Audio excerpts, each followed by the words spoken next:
Welcome back to the channel, everybody, and today we are talking about TNXP stock once again, and specifically we're talking about their campaign. First of all, they have their Move Fibro Forward campaign, so interesting stuff there, right?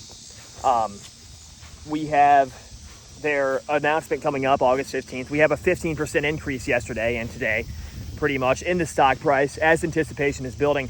And I'm going to leave an article down below that I was reading through that talks more about their Move Fibro Forward campaign. You know, fibromyalgia, guys, and on a very serious note, is a serious condition. I never realized how serious it was until TNXP. And, you know, there's still a lot of stuff I don't know. I'm obviously not a doctor or anything like that. And, you know, it's my dad, for example, has MS, but there's all kinds of stuff out there that, you know, you just have no idea.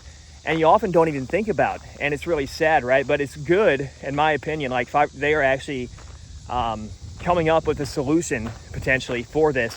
And if this gets approved, guys, this is going to be very beneficial for a lot of people out there. I think the first treatment in 15 years. I mean, I'm very excited for this for that reason. That's one of the reasons I've been covering it a lot, you know. But with that being said, thank you so much for tuning into this video on this beautiful Tuesday afternoon. Right now, Tonix is about flat, so it's, you know, less than 1%. But I did say I'd be covering Tonix Pharmaceuticals a lot more as we get closer to the goal decision date.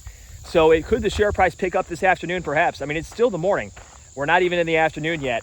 So it's before noon in the Midwest. I believe even on the East Coast still, it's about noon. And no, I'm not in Disney World, even though I have the Mickey shirt on. Kind of looks like a Disney World pond or something you might be at, though. But no, you know, Disney World's cool though. I went there earlier this year with my family. But with that being said, we have Tonix Pharmaceuticals, which has been ripping off the charts. And the cool thing about this, guys, is that we're still holding the gains from where we were last year. Like, Tonix has not let up on the gains that you initially had. You're still up more than double. When we started talking about this stock in September of last year, it came down and scooped down basically to the equivalent of 12 to 15 cents. And when that happened, people were able to scoop up those shares, but it was only for about a couple months, and that was the very bottom. And that's when I found it, and I was like, oh my goodness, this thing has sold off tremendously.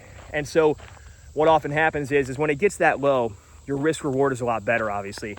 And so that's what I was looking at, and that's why I thought, you know, let's go ahead and start talking about this. So it is exciting still that you're still up more than double. You've actually beaten the S&P 500 if you only own Tonix in your portfolio, which I would not recommend, by the way. Let me know if you guys are only investing in Tonix. I hope that's not the case, because you should always diversify, right? I've made that mistake as well. But as I mentioned, guys, we're going to be discussing Tonix Pharmaceuticals a lot more as we go along, because there is so much to talk about. It's very exciting. And I just have to say that I'm pretty stoked for shareholders out there. I'm pretty stoked for everybody who's going to be, you know, invested. I'm personally not even invested. And that's the thing. I make videos on stocks I don't own all the time. You know, I'm not trying to create like any kind of bias on this channel towards any stocks, you know, and I definitely am just grateful that they're coming up with a solution for fibromyalgia. And I hope shareholders are able to benefit from the said results, right? And so I don't own any shares. Just as a disclaimer, I do not own any shares in Tonix, but I do enjoy talking about it.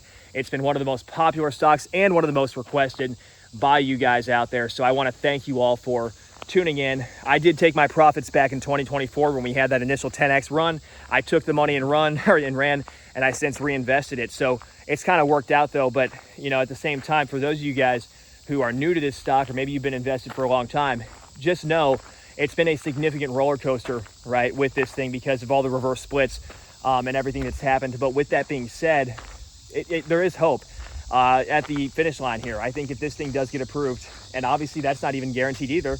I mean, it's set up for review by the FDA, but that doesn't necessarily mean that we're going to get an approval, right? So you just have to remember that we're very close to this day now. What, you know, 10 days away, basically, less than 10 trading days for sure.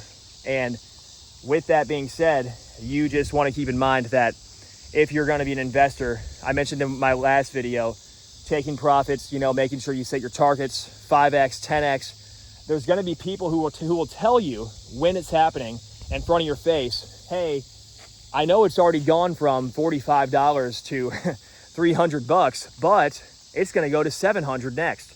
and you're going to be sitting there up big on your position. You're going to be up because you bought under 50 bucks a share, right? And there's going to be people who are saying, well, you know, why not? Let's hold for 700, but it never gets there. And maybe it does. Maybe I'm wrong, but that's the kind of mentality you kind of have to watch for, because that's when greed takes over. And just remember, there's going to be people who are new to the stock even, who may have just bought, and they're going to be telling you it's going to 900 bucks a share. You know, when it already went from 50 to 450, let's say. So almost a 10x right there. You know, I'd be, my personal experience in this, take the money and run when you have those opportunities. 500 to 1,000%, that could be life changing. You could have a down payment on a home. You could have a zip code change if you're looking to move jobs. You know, you could have a lot of things. There's always going to be somebody else who wants to take that money and run as well. And especially on, you know, when you're trading these types of stocks, right? You just have to remember that. You just have to think about who else is going to want to sell when I'm trying to hit that sell button, right? And obviously the NASDAQ, like we talk about OTC and over-the-counter stocks, which have serious issues with liquidity. And TNXP previously was a penny stock on the NASDAQ, but it wasn't actually on the over-the-counter markets. But that's where you get most of your penny stocks. So liquidity is not as much of an issue, especially if we get very positive news. That's not going to be an issue. You're going to be able to hit the sell button for a very large amount of shares very quickly. But at the same time, that share price can move rapidly, because when you get large sellers in there and they start dumping block orders, and they may have held this stock for a long time, that's when things can really get out of hand, because you have a few large sellers that can drive the price down, and it results in a frenzy, right? It's like the algorithms are changing, everything's changing. People start selling more as the other people start selling. It's just kind of, it's a self-fulfilling prophecy, because people are starting to take profits, and then you get that initial dip. So, but long term, you could always, you know, sell half and keep the other half. Take at least your initial out. But I would prefer to take some profits too, especially if I've waited a long time in the stock, you know. That's something else. So with that being said, guys, thank you so much for tuning in. We will see you all in the next one. Take care out there, and God bless.